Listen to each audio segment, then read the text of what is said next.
માંજલપુર વિસ્તારમાં મેનહોલ ખુલ્લું રાખવાની બેદરકારીને કારણે વિપુલસિંહ ઝાલાના દુઃખદ અવસાનના મામલે આજે આમ આદમી પાર્ટી દ્વારા વડોદરા મહાનગર સેવા સદન ખાતે આવેદનપત્ર આપવામાં આવ્યું હતું।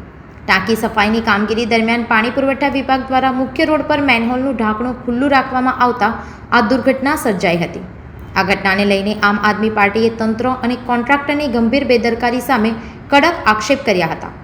પાર્ટી દ્વારા એનસીઆરબીના આંકડા રજૂ કરીને જણાવ્યું હતું કે છેલ્લા 5 વર્ષમાં ગુજરાતમાં 400થી વધુ લોકો ખાડામાં પડી મોતને ભેટ્યા છે।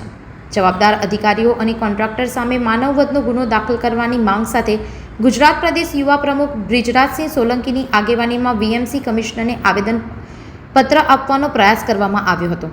કમિશનર હાજર ન હોવાથી કાર્યકર્તાઓ દ્વારા ધરણા કરવામાં આવ્યા અને અંતે માંગો ન સ્વીકારાય તો ગાંધીજીના માર્ગે આંદોલનની ચેતવણી આપવામાં આવી હતી। જી, વડોદરા શહેરની અંદર તાજેતરમાં જે બનાવ બન્યો એના કારણે સમગ્ર શહેરમાં ખૂબ જ દુઃખનું વાતાવરણ છે।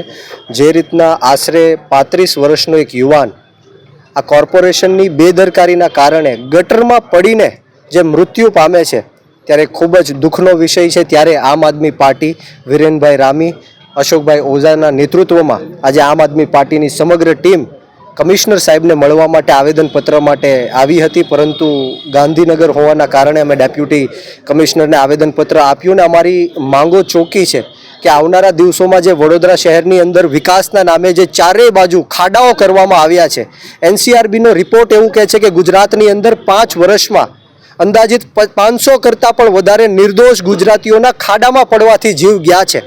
અંદાજિત 50 કરતાં વધારે જે વર્કરો છે, સફાઈ કામગારો છે, એમના પણ મૃત્યુ થાય છે। ત્યારે આ સરકારના કોર્પોરેશનના પેટનું પાણી હલતું નથી।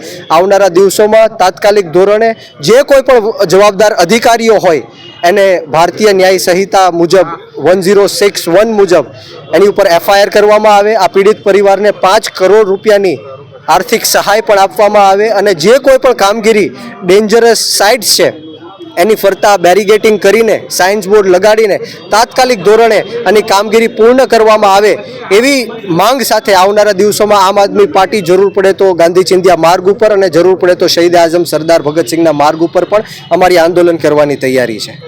તમે જુઓ કે 2-3 દિવસ પહેલાં રાત્રે એક વિપુલસિંહ ઝાલા નામનો પરિવાર સાથે જમવા માટે જાય છે અને જે મેનહોલ જે છે ઢાંકણ ખુલ્લું હોવાના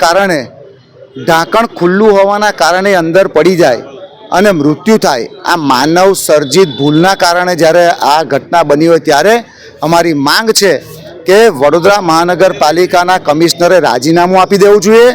ચૂંટાયેલા જેટલા શાસક પક્ષના આજે તમે જુઓ કે એક પણ શાસક પક્ષનો એક નેતા એવો નથી કે એના હૃદયની અંદર આ દીકરા માટે થોડીક ભાવના પેદા થઈ હોય, એમનો આત્મા જગાડ્યો હોય।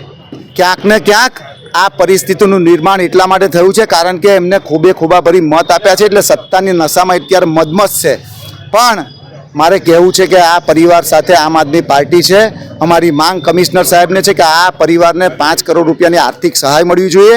જવાબદાર જે અધિકારીઓ છે, જવાબદાર જે ભ્રષ્ટ કોન્ટ્રાક્ટર છે એની સામે માત્ર એફઆઈઆર નહીં, માનવ વધનો ગુનો દાખલ થવો જોઈએ એવી અમારી માંગ છે। એ માંગને લઈને આજે અમે કમિશનર સાહેબને મળવા આવ્યા છે।